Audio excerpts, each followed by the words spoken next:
And welcome back to Centerpoint. We are joined now by Kris Ruby, the CEO of Ruby Media Group. Kris, thanks for joining us. Thank you so much for having me. You know, in our few short weeks of existence on this television show, we've been talking a lot about the First Amendment and how valuable it is to our system of checks and balances in this country. But there are limits to the First Amendment. You can't shout fire in a crowded theater. You're seeing the downside of the internet and these social media groups in part because people are allowed to shout fire in the crowded theater, proverbially speaking. What do you mean by that? Well, it's a dangerous place right now to be a woman on the internet, and it's an even more dangerous place to be a conservative woman on the internet. The laws that exist around harassment, cyber stalking, and plenty of other things are antiquated. They no longer make sense in the social media-driven economy that we all live in now. And that is one of the largest threats, I believe, to women and people everywhere, I would say. But in general, I believe that the mistake that Elon Musk has made is that he is focused so much on this issue of freedom of speech, but there are many other issues that also exist, and not only on Twitter, but on every social media platform out there. Well, quantify it if you can. How bad of a problem is it? It's a really bad problem. Women, of course, make up more than half of the population on these social media sites. And unfortunately, there's just really no checks and balances in which to measure this. For example, if you call the police and you say, I am being harassed by someone on Clubhouse, their response is not about the harassment. It would be, what is Clubhouse? If you say to the police, this happened on Twitter Spaces, they don't even know what Twitter Spaces is. If you tell the police this is happening on Quora, their answer is go to Quora, don't go to us. So what we have is this complete disconnect of big tech and law enforcement, and a lack of education on the part of law enforcement right now to actually protect women when this happens. The other issue is that people are looking at these reports in isolation, right? So it's one thing when you look at someone who is being harassed on one individual social media network, but you can't actually ever truly quantify or measure the depth of that harassment if you're not looking at what's happening on every other channel in correlation with that channel. It's one thing to criticize or to threaten somebody online. It's another thing to actually carry that out. Can you quantify in any way, shape, or form the number of people who have potentially been attacked or attacked from social media contact? Yes, there was a new study that came out that stated that more than 70% of women have been attacked on social media sites. And again, I'm going to go back to this issue of being a conservative woman online, because this becomes pretty problematic. And I'm going to address the elephant in the room here. Okay. As a conservative woman, if you say that I am being attacked as a woman online, what you're usually met with is, don't play the woman card, that's weak. I don't hear this happening with liberals ever, but for conservative women, there's a notion that you should not mention your gender at all, and that it is totally irrelevant if you're being attacked.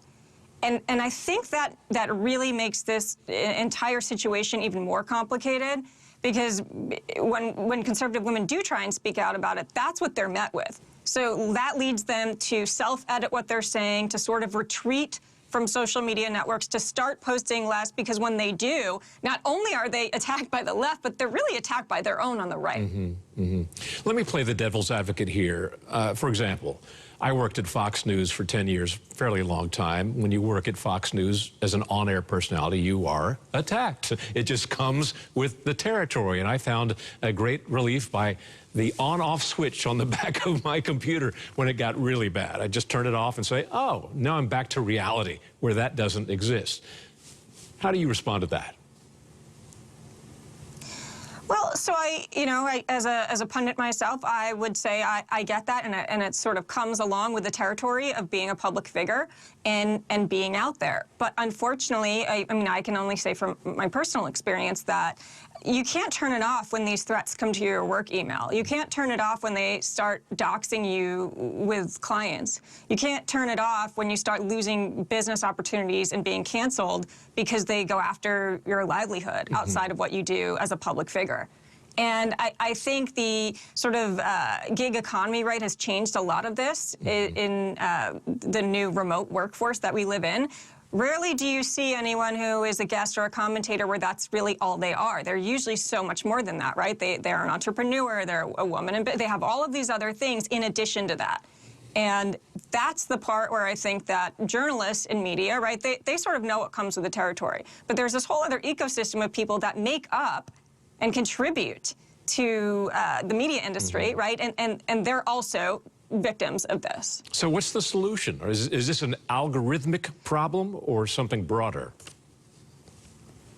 The solution is that, unfortunately, people who are on the front lines of this are regular corporate employees at big tech companies.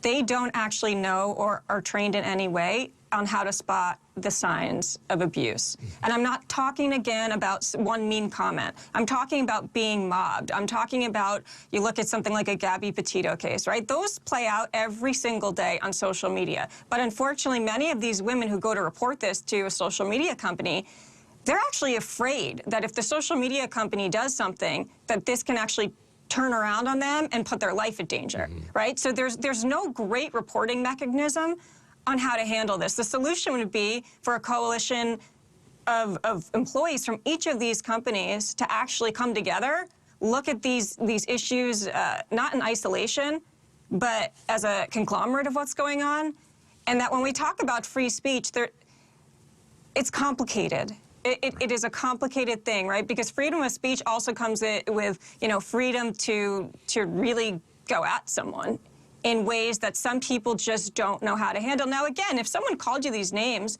on the street, you'd get a restraining order. You would get an order of protection, right? But this doesn't exist in the same way on social media. And most of the times, these people aren't coming to your house. But the problem is that the internet has become your work-from-home office, right? It is your house in many ways. Kris Ruby. So you need laws. Right. Kris Ruby of the Ruby Media Group, we really appreciate your perspective. You make some valuable points, and the problem with so much of this is if it's not direct harassment, it's also something that becomes a permanent part of your reputation and your resume. We can be smeared. We really would love to have you back to talk more about this in the future. We're out of time, but Kris, thanks very much for your time. We appreciate it. Thank you. And we'll be back with more.